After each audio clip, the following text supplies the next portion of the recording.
찬송과 영광을 받으시기에 합당하신 하나님 아버지, 저희를 항상 눈동자같이 지켜주시고 오늘 주일을 맞이하여 하나님의 전으로 불러 모아주시고 함께 예배 드리게 하여 주심을 감사합니다. 이 시간 우리의 마음과 뜻을 다해 드리는 예배를 기쁘게 받아 주시옵소서. 지난 한 주간 주님의 말씀대로 살지 못하고 세상의 유혹에서 살았던 저희의 허물을 용서하여 주시옵소서. 주님의 보혈로 깨끗하게 씻어주시고 다시금 의의 길로 걸어갈 수 있는 믿음과 용기를 허락하여 주시옵소서. 주님, 물질로 인하여 고통받고 육신의 질병과 싸우고 있는 성도들, 그리고 시험에 넘어진 저희 성도들의 기도에 귀 기울여 주시옵소서. 성령 하나님, 이들 한 사람 한 사람 만나주시고 힘 주셔서 간구하는 모든 것들이 이루어져 하나님께 영광 돌리게 하여 주시고 모든 성도들이 예수의 이름으로 담대히 살아가게 하여 주시옵소서. 사랑의 하나님, 이 제단에 세우신 공동체를 축복하여 주시옵소서. 또한 한 해 성화교회의 모든 가정 위에 주님의 축복이 가득한 한 해가 되게 하여 주시고 온 가정이 구원받는 역사가 일어나게 하여 주시옵소서. 주여, 불확실한 미래와 삶의 무게로 고민하는 청년들의 하나님을 진심으로 예배하며 세상의 유혹에 흔들리지 않고 말씀과 기도 안에서 인생의 참된 방황과 거룩한 꿈을 찾도록 붙들어 주시기를 간절히 기도합니다. 학업, 취업, 진로를 준비하는 이들에게 예비하신 선한 길을 열어주시고 불안과 무기력에서 벗어나 주어진 젊음의 시간을 가치 있게 사용하게 하여 주시옵소서. 오늘도 단위에 세우신 목사님을 성령의 능력으로 붙들어 주시옵고 선포되는 말씀을 통해 저희의 심령이 변화되고 삶의 자리에서 말씀을 실천할 능력을 얻게 하여 주시옵소서. 보이는 곳과 보이지 않는 곳에서 예배를 위해 봉사하는 손길들을 기억하시고 하늘의 상급으로 채워 주시옵소서.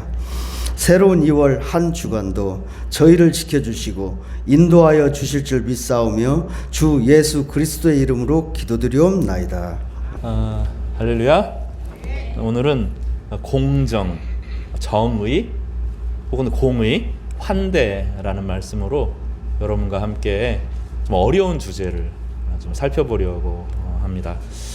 저희 교회는 환대와 존대의 예수 공동체라고 하는 모습을 꿈꾸면서 공동체를 이루어 가는데 이 환대와 존대만 앞서면 생명력이 사실은 사라지고 남을 결국 비난하게 되거든요. 우리 안에 예수의 힘이 있어야 된다 하는 것을 늘 믿기 때문에 저희 교회가 예수의 공동체가 되기를 바랍니다. 오늘 이 공정, 정의, 환대라고 하는 말씀을 이 느헤미야서를 중심으로 살펴볼 텐데 핵심은 무엇이냐면 느헤미야가 착취하지 않고 노력한 것의 대가만 받았다 하는 것입니다. 본문은 우리로 하여금 잘못 본문을 해석하면 느헤미야가 자기의 모든 것을 희생해서 섬겼다 그렇게 볼 수 있는데 그게 아니고 느헤미야가 착취하지 않고 자기가 일한 것을 받았다. 그리고 마음으로 그들을 섬겼다. 이렇게 설명하는데 이것을 우리는 느헤미야의 환대라고 여길 수 있습니다. 이것이 왜 환대인지, 우리의 인생에서 환대의 정신을 가지고 살아가는 것이 무엇인지를 살펴보도록 하겠습니다. 먼저 공정에 대해서 한번 살펴보도록 하겠습니다. 따라서 볼까요? 공정. 이것을 공평함 이렇게 번역하면 좋겠습니다. 제가 중학교 1학년 때 선생님과 중학교 3학년 때 선생님 이야기를 가끔 할 때가 있습니다. 오늘도 그 얘기를 좀 할 텐데 중학교 때 제가 맞았던 매 중에 중학교 3학년 때 제일 많이 맞았습니다. 그 선생님이 람보를 닮았는데 별명이 실버스타 스텔론이었습니다. 근데 다행히 근육질이 이렇지는 않고 아주 몸이 좋은 실버스타 스텔론이었어요. 이분이 이제 대나무로 된 매를 가지고 다녔는데 대나무가 아니라 대나무 뿌리로 만든 매입니다. 찰랑찰랑. 여러분 그 선생님이 그거를 가지고 다닐 때는 조심해야 됩니다. 얼마나 무서웠냐면 그 1점이 떨어지면 1점이 점수가 1점이 아니라 성적에서 전체 석차에서 1점 중학교 때는 석차가 딱 나오는데 1점이 떨어지면 곱하기 1입니다. 무조건. 그래서 전교 1등이 저희 반에 있었는데 1등이 떨어지면 매를 대는데 딱 시험 끝나고 성적표가 딱 나오는 날 딱 엎어 하고 나면 이 종아리를 때립니다. 종아리를 떼지는데 이렇게 때리지도 않습니다. 이렇게 때립니다. 종아리가 터집니다. 학교 가는 게 막 무서웠어요. 죽도록 맞았던 기억이 납니다. 저도 많이 맞았습니다. 근데 선생님을 싫어하는 아이들이 한 명도 없었어요. 왜냐하면 예외가 없었기 때문입니다. 전교 1등도 1등 떨어지면 몇 대요? 10대 맞는 겁니다. 전교 1등이 5등이 됐습니다. 몇 대입니까? 그 정도는 아셔야죠. 이름 맞습니다, 여러분. 이렇게 못하면 40대죠. 1등에서 5등 떨어지면 4칸이 떨어졌으니까 40대를 맞습니다. 그리고 나면 이제 그 다음 선생님은 어깨가 붕대를 감고 이제 오는 거죠. 근데 꼴등이 전교 꼴등이 한 등수를 딱 올랐습니다. 그러면 막 엄청나게 상을 줍니다. 그 선생님들 그동안 이제 벌금 모아놨던 거 다 모아가지고 장학금도 주고 뭣도 하고 막 격려를 막 엄청 합니다. 1등만 올라가도 막 잔치를 벌일 정도로 상을 줍니다. 중학교 1학년 때 선생님이 계시는데 이분은 제가 몇 대 맞았어요. 몇 대. 근데 저는 그 선생님을 잊지를 못해요. 너무 불쾌해서. 좀 여러 가지 가난한 문제가 있어가지고 뭐 여러 가지 문제가 있었는데 가난한 애들만 따로 불러서 청소구역을 따로 딱 배정합니다. 다른 데 검사하는 거기만 딱 갑니다. 그리고 걔들만 괴롭힙니다. 마음속에 이게 화가 막 치밀어 오르는 거죠. 그러니까 이게 공정입니다. 똑같이 대우받는 거, 이게 공정입니다. 교회 안에서도 목사님이 저 사람은 좋아한다 이렇게 생각하면 마음이 확 상합니다. 저 사람만 특별히 더 아낀다 이런 마음이 들면 마음이 상합니다. 이것을 공정이라고 부릅니다. 세상은 주는 만큼 받아야 되는데 내가 이만큼 했으면 이만큼 받아야 됩니다. 결혼식 때 내가 그 사람에게 5만 원 부주를 했단 말이죠. 근데 4만 5천 원 실수로 해서 5천 원 들어오면 그게 친구 관계를 깨트립니다. 여러분 믿기지 않지만 우리 사회가 그렇습니다. 5만 원 줬으면 5만 5천 원을 받든지 5만 원까지 괜찮은데 이게 더 줄으면 마음이 상합니다. 그리스도인들은 그런 거 신경 쓰면 얼마를 줬는지 얼마를 받았는지 잊어버려야 됩니다. 우리는 늘 환대 속에 살아가기 때문에 우리는 계산하지 않습니다. 이거를 우리는 이제 공정이라고 부릅니다. 한국 사회는 철저하게 공정주의이죠. 이 공정이라고 하는 것은 한 사회가 더 이상 가능성이 없다고 믿는 사회, 외부에서 무엇인가 새로운 일들이 벌어지지 않을 때 주어지는 현상입니다. 한국 사회는 오랫동안 통치구조 안에 살았고 왕이 다스리는 나라였고 행정관료들이 다스리는 유교 사회였기 때문에 공정이 대단히 중요한 가치가 되었습니다. 공평하기만 해도 좋고 왕이 그렇게만 할 수 있으면 좋지만 공정하지 못했어요. 귀족들이 따로 있었고 왕족들이 있었고 선비들이 있었고 세금을 내는 사람들이 있었고 노예제도가 있어서 각각의 질서에 맞는 공정이지 그것은 정의는 아닙니다. 우리는 이 질서는 되게 어려운데 왜냐하면 예를 들면 전쟁이 있다고 생각을 해보세요. 지난주하고 비슷한데 전쟁이 있어요. 그런데 이제 물자가 떨어져 갑니다. 그러면 어떻게 해야 됩니까? 왕이 공평하게 모든 것을 나눠야 됩니다. 그러니까 공정이라고 하는 사회의 핵심은 전쟁을 항상 염두에 두고 할 때 가능한 거죠. 근데 어느 날 전서구가 날라옵니다. 비둘기가 하나가 날라옵니다. 물자가 떨어지고 사람들이 공평하게 모든 것을 나눠줘야 되는데 내 거를 조금 덜 먹고 남이 조금 덜 가졌다 그러면 마음속에서 분노가 치밀어 오르고 왕을 싫어하고 미워하고 왕이 어떻게 저럴 수 있을까 이런 생각이 드는데 어느 날 소식을 듣습니다. 후원군이 온다. 지금 얼마 안에 도착한다. 지금 보이지는 않아요. 아직 보이지는 않은데 이틀 후에 온다. 이런 생각이 드는 거죠. 그런 마음속에 여유가 생기면서 모든 것을 아주 내가 조금 덜 받아도 좀 있으면 나아지겠지 하는 기대가 외부에서 온다. 새로운 질서가 가능하다 생각하고 하면 공정을 좀 벗어날 수 있고 좀 여유를 갖게 됩니다. 그래서 그 계층과 형태에 따라서가 아니라 함께 삶을 살아갈 수 있는 사회를 꿈꾸게 되는 거죠. 옛날에 80년대, 90년대 사람들은 그런 생각을 여전히 가지고 살았어요.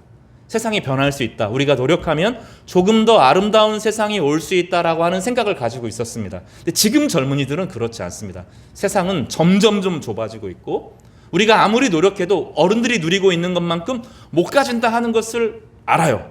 그러니 공정이 너무 중요해진 거죠. 공정과 상식이라는 게 그들의 머릿속에 가장 중요한 가치가 되었습니다. 내가 한 만큼 받아야 되고 남이 내 것을 빼앗는다 하는 생각을 견디지를 못하는 것이 지금 시대의 정신이라고 하겠습니다. 정의, 공의는 이 닫힌 사회를 깨트리는 힘을 믿을 때만 가능해집니다. 새로운 세상이 가능하다라는 꿈이 있을 때 우리는 정의를 꿈꾸게 됩니다. 옛날에는 믿겨지지 않겠지만 다 잊어버렸지만 요즘 젊은이들은 모르죠.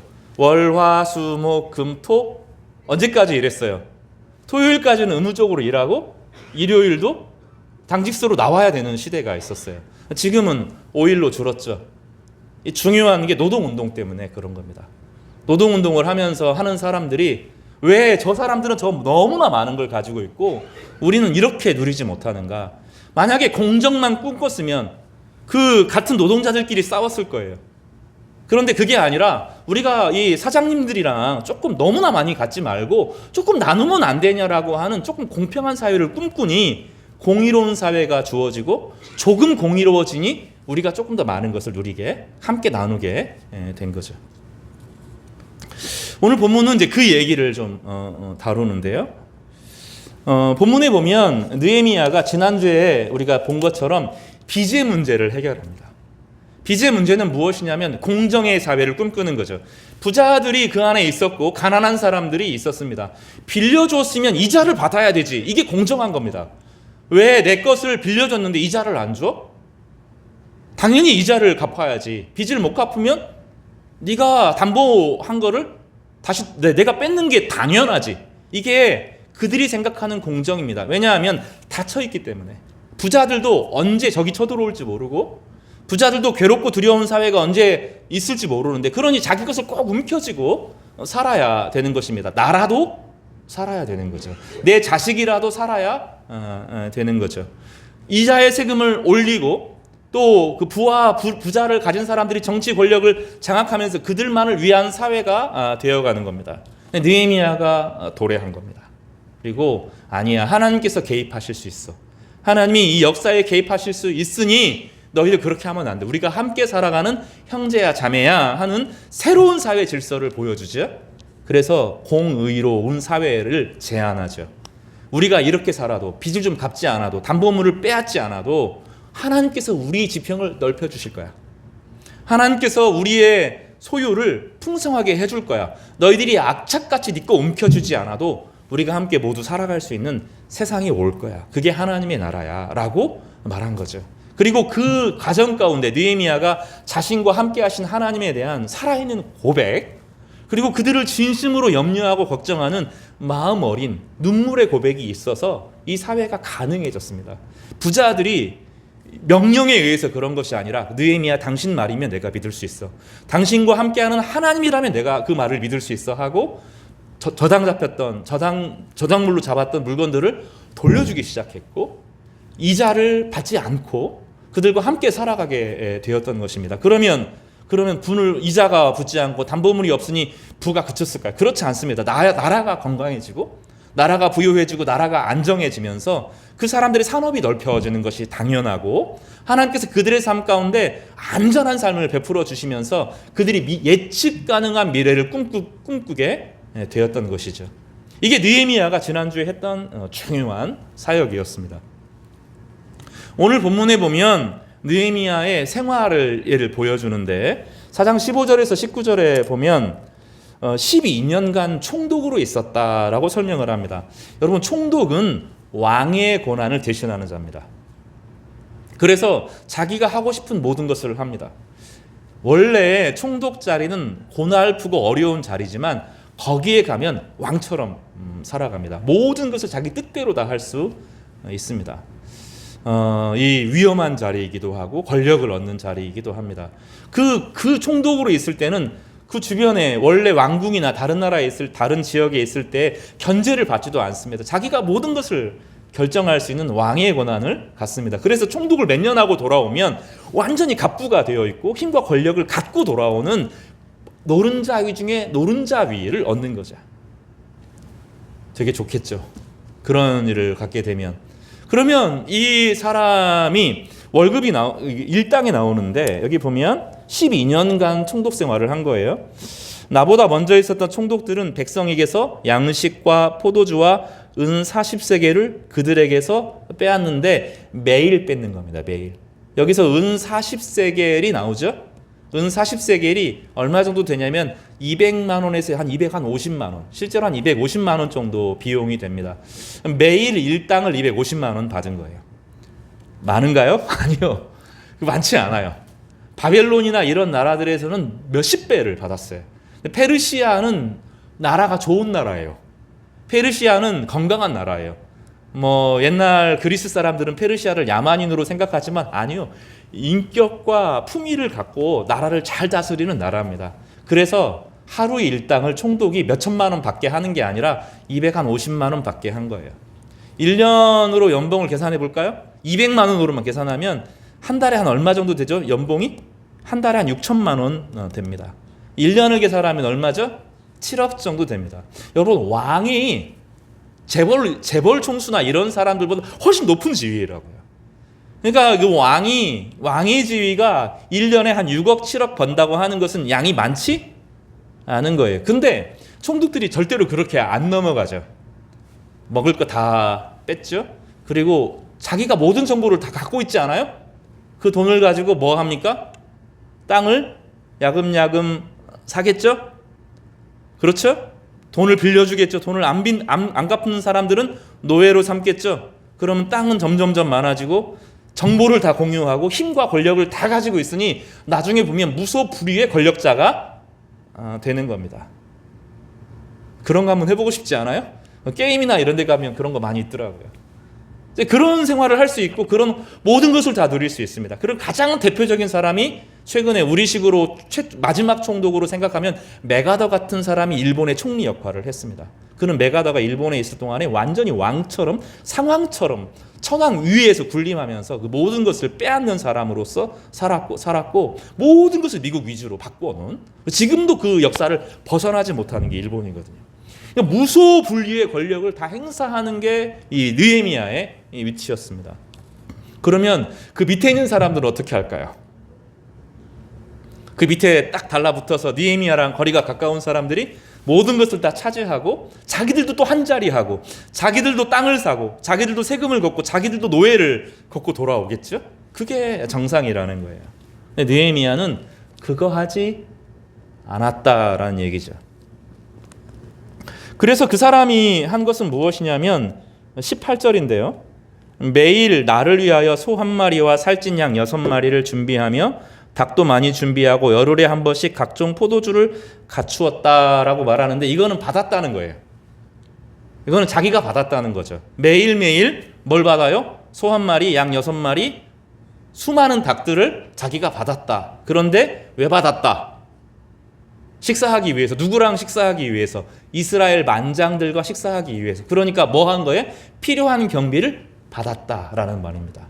그러니까 착취하지 않고 받았다라는 거죠. 합리적으로 계산하고 그들과 함께 하고 그들과 함께 식사했다. 식사하기 위해서 식사 비용을 받았다.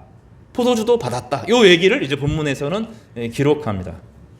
그러니 이 질서는 공정의 질서가 아니에요. 이 사회가 닫혀있는 사회이기 때문에 내가 총독으로서 내가 누릴 것을 받는다 그런 사람이 아니라 총독의 덕을 6천만 원 한 달에 안 받아도 내가 이 사람들이 주는 먹을 것 가지고 얼마든지 살아갈 수 있다고 생각을 한 거죠. 그래서 이 느헤미야가 부를 위해서 지위를 이용하지 않았다라고 성경은 기록하는 거예요. 이 본문을 보면 이게 어렵다고. 안 그렇습니다. 공무원이 되고 무언가 정보를 얻으면 나는 국가가 나를 위에서 이렇게 멋진 직업을 주고 월급을 이렇게 줬으니 이거 잘 가꾸어서 멋있게 살아야겠다. 안 그래요. 농협 지점장 그 선거가 얼마나 치열합니까? 많은 지역에서 3억 5억 써야 거기 갈 수 있다는 거예요.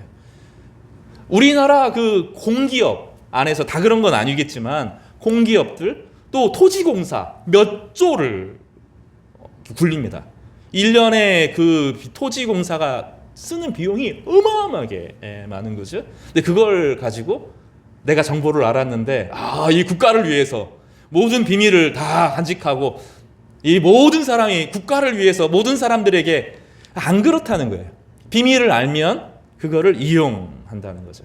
우리는 작은 힘만 가지고 있어도 사적으로 이용하는데 익숙한 사람들입니다. 작은 힘만 있어도 그거를 쓰고 말죠. 그러니까 위에 행정관료가 되고 국가 공무원이 되려고 하는 목표가 하나님의 영광을 위해서 이웃을 섬기기 위해서 참된 공무원으로 살아가겠다라고 하는 사람들이 참 많으면 좋은데 그렇지 않다는 거예요. 옛날에 학교 선생님들이 되는 목적이 무엇이었어요?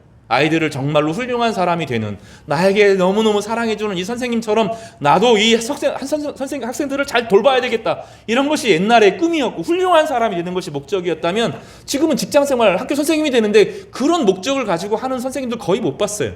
또 가게 되면, 학교에서 가게 되면 그 꼴을 못 보죠. 부모님들이 흔들어대고 교장이 흔들어대고 시스템이 흔들어대면서 진짜 학생들 한 사람을 있는 그대로 대하기가 쉽지가 않은 사회가 되죠. 점점점 우리는 그런 사회가 됩니다. 그래서 결국은 돈이 목적이 되는 사회죠. 옛날에는 사람들이 돈이 목적이 되는 이야기, 난 돈 벌기 위해서 선생님에 이렇게 말하면 저런 그 인격이 못된 사람 이렇게 말했는데 지금은 그렇게 말하지 않죠. 나는 최소한의 안정적인 사회를 위해, 안정적인 삶을 위해서 선생님이 되려고 해 라고 말해야 마음이 정직하다고 여겨주죠. 그럼 우리 사회가 얼만큼 타락했고 얼만큼 가치와 존재를 무너뜨렸는지를 보는 대표적인 예입니다. 보지 않으면 그럴 수밖에 없어요. 미래가 있고 하나님께서 우리와 함께 하신다는 미래가 보이지 않으면 이런 삶을 살 수밖에 없는 겁니다. 그러니까 느헤미야는 알았어요. 하나님 나라를 보았고 하나님 나라를 알았고 하나님이 자기와 함께 하시는 것을 경험했습니다. 그러니 내가 이 세상에서 치부하지 않아도, 내가 이 세상에서 저 사람들을 쥐어짜지 않아도 하나님이 내 인생을 이끌어 가실 기대를 가지고 있었고, 그래서 그 사람의 목표가 무엇이에요? 자기 자신이 아니라 하나님의 영광이었고 함께 살아가는 백성들의 아름다운 삶을 살아가는 것이 자신의 꿈과 비전과 목표였습니다. 그리고 자신의 인생을 하나님께서 책임주는 은혜를 누리게 되는 것이죠. 여러분, 외국 사람들이 쳐들어옵니다. 이 사람들이 모아서 저 악한 질서에 의해서 우리 저것을 막아내야겠다 하고 사람들이 똘똘 뭉쳐서 의병을 일으켰다고 생각을 해보셔요. 근데 일본 사람들 혹은 일본 다른 나라 사람들과 대결하는 가운데서 어려움을 겪는데 그거는 견딜 수 있다는 거예요, 사람이. 그런데 불침번을 쓴단 말이에요. 불침번을 써요. 근데 어떤 사람은 1시간 쓰고 어떤 사람은 중간에 2시간 쓰고 이러면 그거는 못 견디겠다는 거예요. 그래서 이 공동체를 확 깨트리고 저놈 죽어야 된다, 여기까지 가면 이제는 악한 사회가 되는 거죠. 이 두 가지가 다 필요하죠. 지도자는 어떤 사회가 되도록 노력해야 돼요? 공정한 사회가 되도록 노력해야 됩니다. 근데 구성원들은 어디에 마음을 가지고 있어야 돼요? 정의가 이루어지고 우리가 함께 모여서 한 마음이 되어서 우리를 지키고 서로를 보호하는 데 목표를 가져야 되죠. 이럴 때 균형이 맞아지는 겁니다. 그러나 어떤 지도자도 공정한 사회를 만들 수 없습니다. 그래서 가장 기본적으로 하는 것이 법을 만들어서 법이 공정하게 집행되는 거죠. 그러나 우리는 잘 알아요. 법도 누가 만들어요? 사람이 만들어요. 법을 누가 집행해요? 사람이 집행해요. 공정이 깨어지고 무너지는 것을 우리는 늘 봅니다. 어떤 지도자도 완전한 공정한 사회를 만들어낼 수가 없습니다. 그럼 공정한 사회가 아니면 공정하지 않다고 이야기하는 사람들이 나와야 되고 이것을 수습해야 되는 일들이 필요한, 그래서 공동체는 어려운 겁니다. 교회를 만약에 이 법으로 돌리면, 예를 하나 들어볼까요? 수요일에도 잠깐 말씀드렸는데 식사 당번을 막 정하는데 계산을 쫙 해가지고 당신은 하루에 몇 시간씩 1년 동안에 몇 시간 일하는가 계산을 한다고 생각해 보세요. 그러면 이 공동체는 무너지는 거예요. 공정하게 노력하려고 하지만 그것이 동기가 되어서는 안 되는 거죠. 여행을 가요. 데이트를 한다고 생각을 해보세요. 남자 여자 데이트를 해요. 데이트를 하는데 공정하게 하자. 여기까지 좋아요. 한 사람이 일방적으로 다 사면 안 돼요. 그런데 10원 하나까지 다 맞추고 노력한 거 다 맞춰가지고 계산서를 짜르륵 내는 거죠. 그래서 집에 돌아올 때마다 누가 더 냈는지를 가지고 막 계산해요. 공정하니까 멋있어요? 사랑하는 사이는 그런 사이가 아니죠. 어떤 사이예요? 별이라도 따주고 달이라도 따주고 싶은 게 사랑하는 사이 아니에요? 그런데 그 질서가, 그 사랑의 질서가 무너지면 거래가 되죠. 공정이 잘못하면 사람을 거래의 대상이 되게 하는 거죠. 교회는 공정의 질서가 다스리는 질서가 아니에요. 교회는 훨씬 더 근원적인 질서가 있는 거죠. 느헤미야는 그거를 알았어요. 그것이 율법의 정신이고 율법이 하나님의 사랑의 정신인데 은혜로 구원받은 사람들이 생활의 법으로 받은 것이 십계명입니다. 십계명을 정의하고 그 안에서 함께 살아가는 데는 그 안에 사랑이 없으면 이 십계명은 사람을 지배하고 사람을 학대하고 사람을 평가하고 사람의 무게를 재는데 사용되는 것입니다. 그 얼마나 잘 지켰느냐가 하나님이 그를 알아주는 것으로 생각하면 십계명의 정신은 오히려 역설적으로 십계명을 깨트리고 망치고 사회를 망치는 역할을 하게 되는 겁니다. 사람을 종교로 율법으로 하나님의 뜻으로 판단하기 시작하면 목사가 되면 이 정도 해야 돼. 장로가 되면 이 정도 해야 돼. 권사가 되면 이 정도 봉사해야 되지. 집사는 이 정도 해야 되지 하고 사람을 그 기준으로 쫙 평가하고 쫙 보면 마음에 드는 사람이 있어요? 없어요? 없어요. 젊은이들이 힘든 게 뭐냐면 자기는 못하면서 어른들을 그 기준으로 보는 거죠. 정의로워야 되는데 하나님의 사랑이 넘쳐야 되는데 하나님의 공의가 임해야 되는데 그 질서는 배우긴 했어요. 머릿속에 그걸 젊은 시대에 막 느끼게 되는 거죠. 세상은 안 그래요. 왕도 정치인도 목회자도 교회도 그 어디도 그 질서대로 움직이지 않아요. 그래서 그게 안 되면 어떻게 하죠? 때려잡는 법을 씁니다. 군대를 동원하고 경찰을 동원합니다. 그리고 감시하기 시작합니다. 그런 사회가 행복한 사회일 리가 없죠. 우리는 그거를 공의로운 사회, 정의로운 사회라고 요구하는데 성경은 좀 다르게 이야기해요. 성경은 은혜로 받았으니 은혜로 주라고 말하죠. 느헤미야의 정신은 공평이나 정의 넘어서 환대에 기초하고 있습니다. 환대라고 하는 최초의 개념은 창세기 아브라함에게서 나옵니다.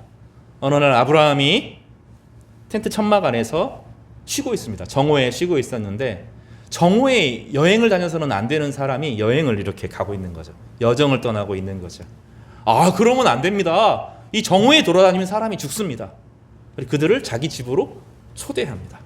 낯선 사람, 자기하고 전혀 상관없는 한 번도 본 적이 없는 사람을 자기 집으로 딱 초대를 합니다. 그리고 그 사람을 주인의 자리에 딱 앉히고 종의 자리로 자기의 딱 내려옵니다.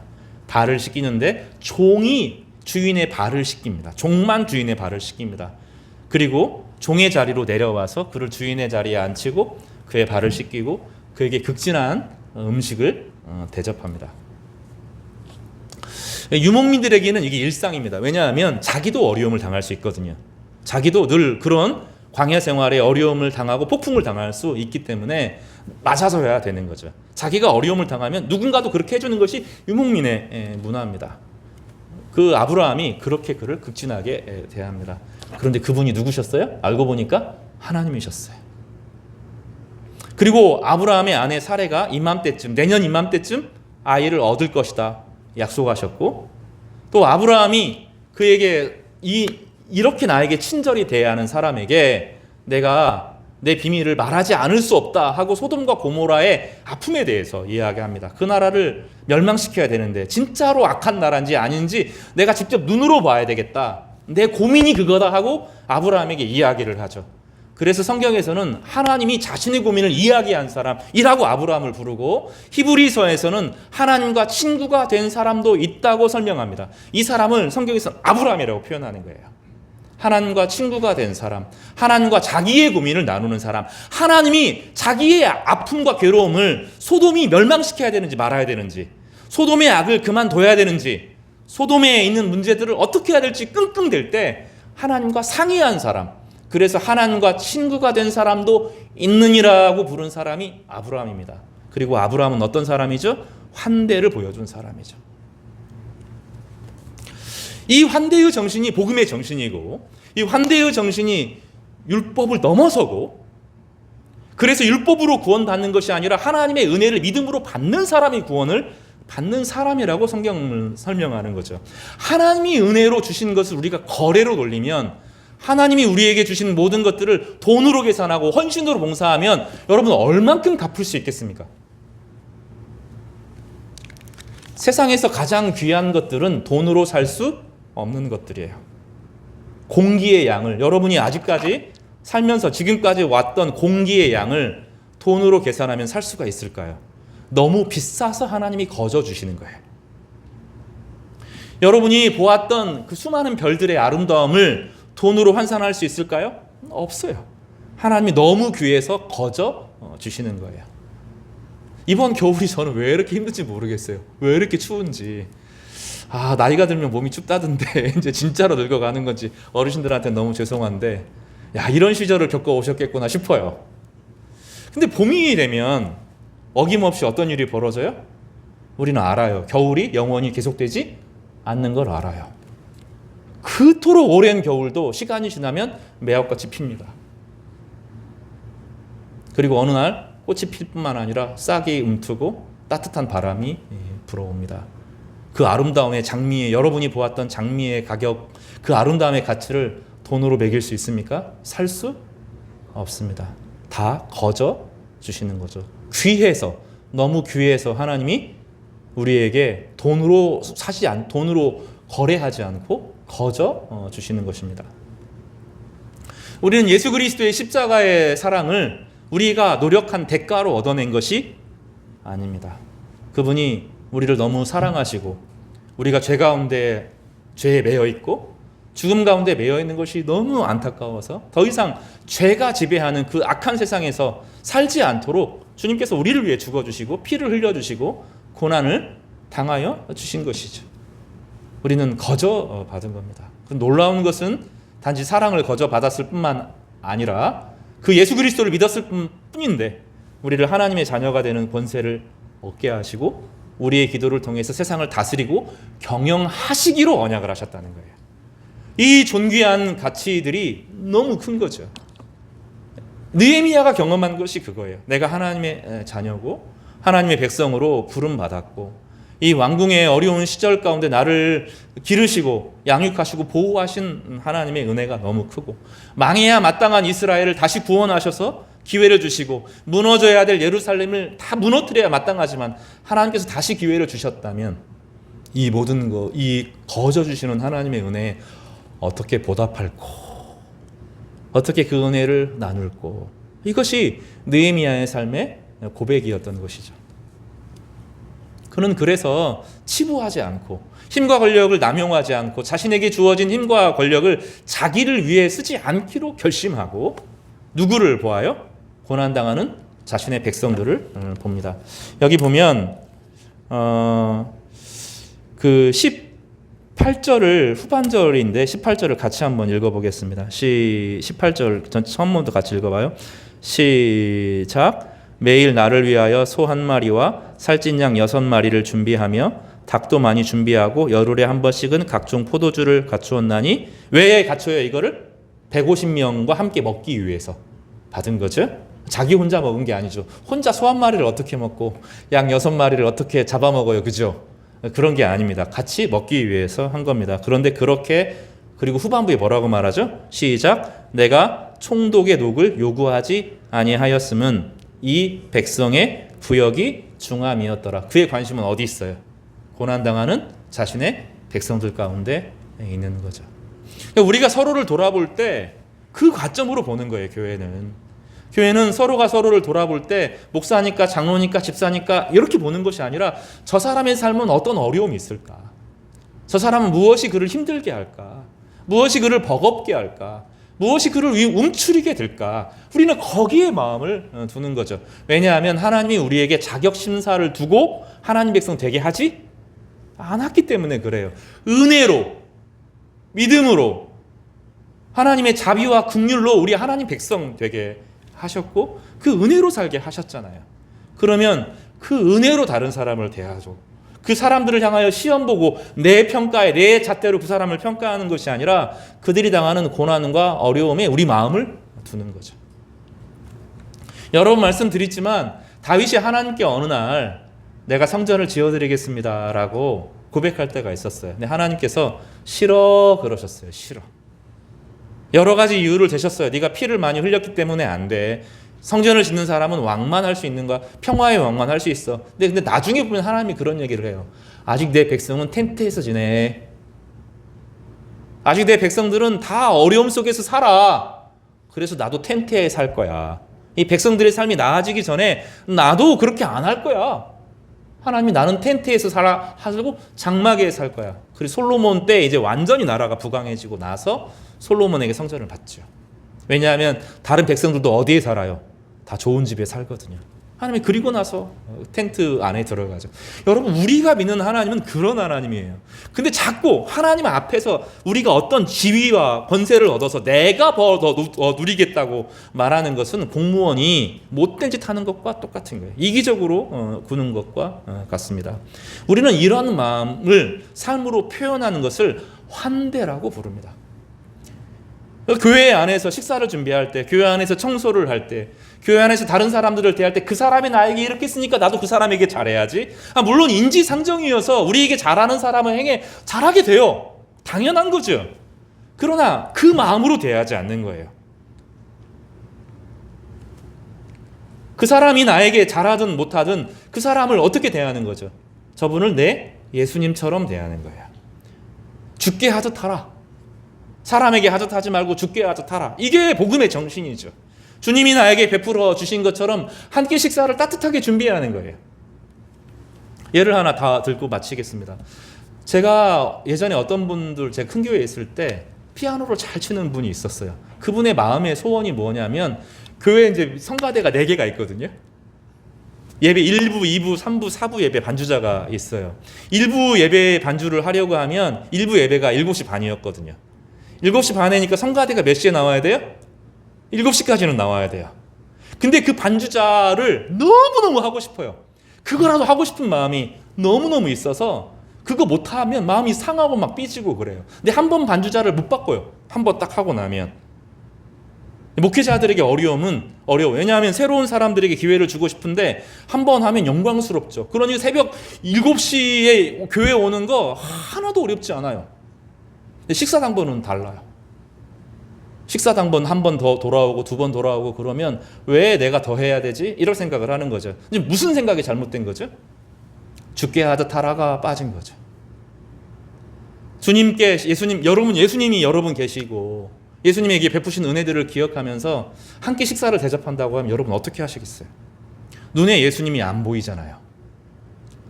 마음으로 주님 사랑합니다. 그걸 어떻게 표현하죠? 주님한테 하는 걸 성도들에게 하는 거예요. 식사 한 끼, 친절한 웃음 하나, 참아주는 것, 내가 청소하는 것, 내가 물건 하나 두는 것, 교회 안에서 어떤 자리를 갖고 하는 게 아니에요. 주님이 나에게 베풀어진 은혜가 환대의 은혜였기 때문에 나도 환대의 정신으로 살아간다는 거죠. 이것은 공정의 질서나 정의의 질서를 압도하는 사랑의 질서로 살아가는 거죠. 교회가 한번 법이 들어오기 시작하면 사실 조심해야 돼요. 법이 들어오기 시작하면 망가지는 거예요. 그냥 법으로 사람을 평가하기 시작하면 교회는 박살나는 거예요. 교회는 그런 질서가 아니에요. 그러면 공정하지 않으면 어떻게 합니까? 이 불평함을 어떻게 합니까? 하고 하소연하지만 아니에요. 사랑의 질서가 오면 저절로 이루어져요. 뭐 법하고 질서하고 규칙 갖고 이런 거 안 해도 저절로 이루어져요. 하나님, 내가 주님 앞에 무엇을 할까요? 어떻게 해야 성도들을 봉사하고 섬길 수 있을까요? 이 세상 가운데 어떻게 해야 하나님의 영광이 드러나고 하나님의 사랑이 드러날 수 있을까요? 성도들이 그걸 가지고 고민하는 거죠. 직장도 그것을 위해서 고민하는 거예요. 젊은 사람들도 그것을 위해서 고민하는 거예요. 하나님의 환대의 질서를 내가 어떻게 이 세상 가운데 펼칠까요? 먹고 사는 문제가 두려워서 사는 게 아니라 뭐 그건 늘 고민이 된 문제지만 주님한테 좀 맡기고, 하나님 어떻게 해야 이 시대가 정의로울까요? 어떻게 이 시대가 사랑으로 움직일 수 있을까요? 어떻게 이 시대가 한 사람이라도 위로를 받을 수 있을까요? 내가 할 수 있는 은사는 무엇입니까? 하나님 나를 기르신 비결과 뜻과 꿈과 비전이 무엇입니까? 하고 간구하고 엎드리는 거예요.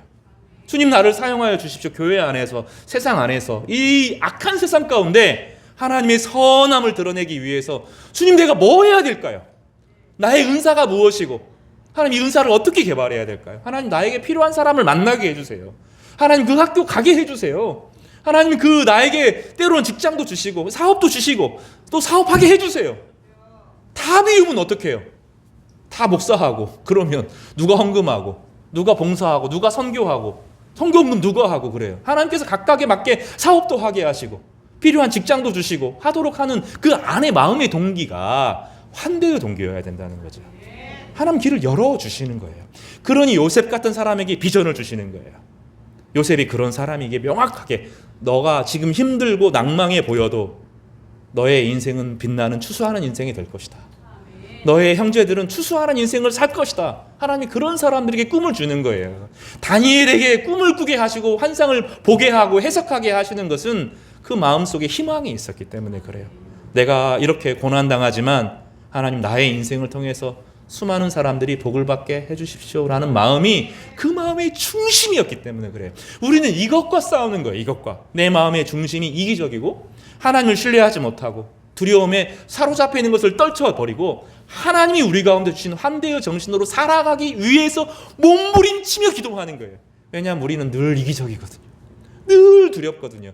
늘 걱정에 사로잡히거든요. 기도하지 않으면 하나님의 말씀을 듣지 않으면 또다시 공정의 질서, 내가 불공평 받았어, 이 질서로 물러서기 때문입니다. 느헤미야는 우리에게 그 세 가지 질서를 함께 보여줍니다.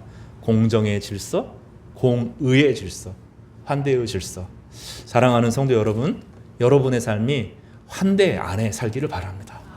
저희 교회가 환대를 누리며 서로가 서로에게 환대의 공동체가 되기를 바랍니다. 그럴 때 하나님께서는 여러분을 복이 되게 하실 것입니다. 여러분의 기도에 응답하시고 여러분의 삶을 아주 구체적으로 세밀하게 이끌어 주실 것입니다. 이 은혜가 우리 모두에게 임하기를 주님의 이름으로 축복합니다.